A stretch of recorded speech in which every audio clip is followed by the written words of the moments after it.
महाराष्ट्र सरकार का विधानसभा का बजट का सत्र आज से शुरू हो चुका है, लेकिन महाराष्ट्र के इतिहास में ये पहला बजट सत्र होगा जहां पर दोनों ही सदनों में नेता प्रतिपक्ष नहीं होंगे। और ये स्थिति जो है असामान्य स्थिति है और ऐसी स्थिति में किस तरह से हाउस चलेगा, ये सबसे बड़ा सवाल इस बार खड़ा होता हुआ नजर आ रहा है। मैं इस वक्त हूँ विधान भवन परिसर में, जहां पर आज जो बजट सत्र है उसकी शुरुआत तो हो चुकी है। आज राज्यपाल का अभिभाषण था और राज्यपाल के अभिभाषण के बाद कल जो महाराष्ट्र के मुख्यमंत्री हैं, हो सकता है कि वो इस आने वाले साल का बजट जो है उसका अनाउंसमेंट करे। लेकिन इस बजट सत्र जो कि 1 महीने के आसपास तक चलने वाला है, इस बजट सत्र में दोनों ही सदन यानी कि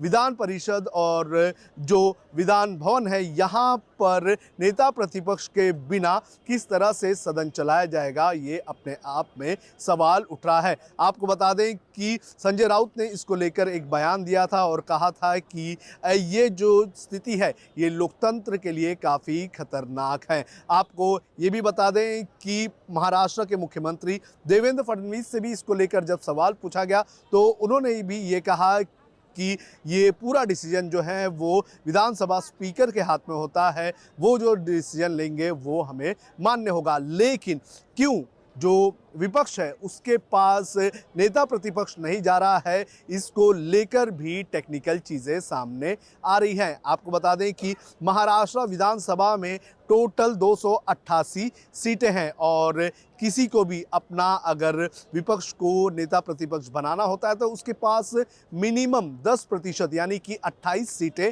होनी चाहिए। लेकिन जो 2024 में चुनाव के नतीजे आए थे, उन नतीजों में ये देखा गया था कि किसी भी पार्टी के पास यानी कि जो विपक्ष की जो तीनों पार्टियां हैं, उद्धव ठाकरे की शिवसेना हो या फिर कांग्रेस हो या फिर शरद पवार की पार्टी, इन तीनों के पास इंडिपेंडेंटली 28 विधायक नहीं है। तो टेक्निकली अगर देख लिया जाए तो इन तीनों के पास 28 विधायक यानी कि 10% का विधायक नहीं होने की वजह से कोई भी नेता प्रतिपक्ष के कुर्सी पर अपना दावा नहीं ठोक सकता है। तीनों पार्टियों की अगर बात करें तो इन तीनों पार्टियों के पास शिवसेना यूबीडी के पास सबसे ज़्यादा 20 सीटें थी और कांग्रेस के पास 16 और शरद पवार की एनसीपी के पास 10 सीटें ही हैं। तो ऐसे में इन तीनों के पास कुल मिलाकर 50 सीटें भी नहीं हैं और किसी भी एक पार्टी के पास 28 सीटें नहीं हैं, जिसकी वजह से टेक्निकली अगर देख लिया जाए तो इन पार्टी में से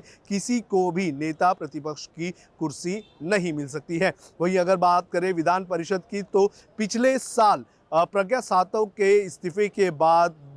यहाँ पर जो विपक्षी अलायंस है उसकी जो ताकत है वो कम हो चुकी है और वो कमज़ोर हो चुकी है। तो ऐसे में विधान परिषद में भी उनके पास उतने नंबर्स नहीं हैं जिसके तहत वो अपना नेता प्रतिपक्ष बैठाने का काम करे। तो ये स्थिति काफ़ी असामान्य है और ऐसी स्थिति में किस तरह से ये हाउस चलेगा, क्योंकि बजट सत्र है और ये बजट सत्र जो है वो काफ़ी दिनों तक चलने वाला है, तो इसमें कई सारे फैसले लाए जा सकते हैं, कई सारे मुद्दे उठाए जा सकते हैं। तो ऐसे में जब ये